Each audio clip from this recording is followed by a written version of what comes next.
Qui est-ce qui dirige? Est-ce que c'est votre corps ou votre cerveau? Chez Gérard, on le sait, mais chez les autres. La médecine traditionnelle en est désormais convaincue. Notre esprit a un rôle à jouer dans notre bien-être physique.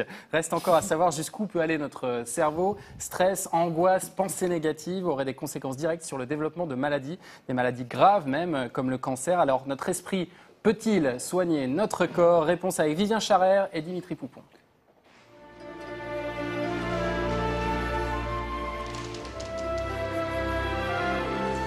Respire, good.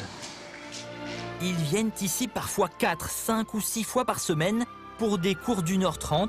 Ces participants pratiquent de l'Ashtanga Yoga, un enchaînement de positions sur 5 respirations. Commencer la journée avec une séance de yoga d'1 heure ou d'1h30. Pour enchaîner la journée, c'est très bien. Ça calme beaucoup l'esprit en fait. Parce que quand on a la respiration calme et douce, l'esprit y suit. Il ne peut pas être si agité. Je crois que quelqu'un qui va bien dans son corps, il va bien dans sa tête. En faisant du yoga, en faisant de la respiration, de la méditation, etc., on va apprendre à se détacher un petit peu de ce flot ininterrompu des pensées. Vous l'avez compris, en travaillant sur l'esprit, nous pouvons agir sur nos émotions et notre comportement. Et il existe des méthodes très simples pour se déstresser, comme l'explique cette psychiatre comportementaliste.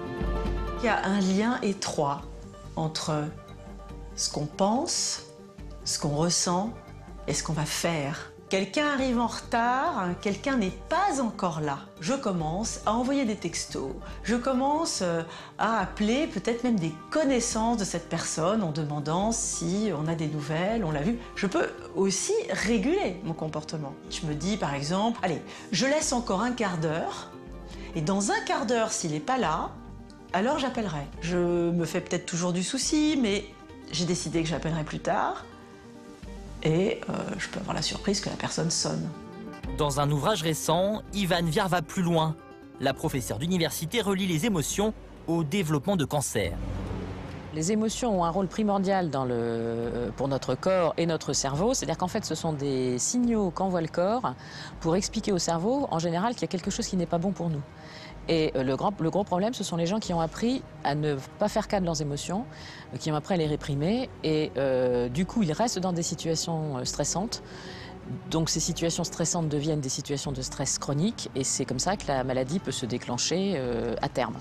Des chercheurs américains ont étudié le cas des survivants exceptionnels. Des patients condamnés mais finalement remis de leur maladie. Ils avaient changé leur relation à eux-mêmes et à leurs émotions.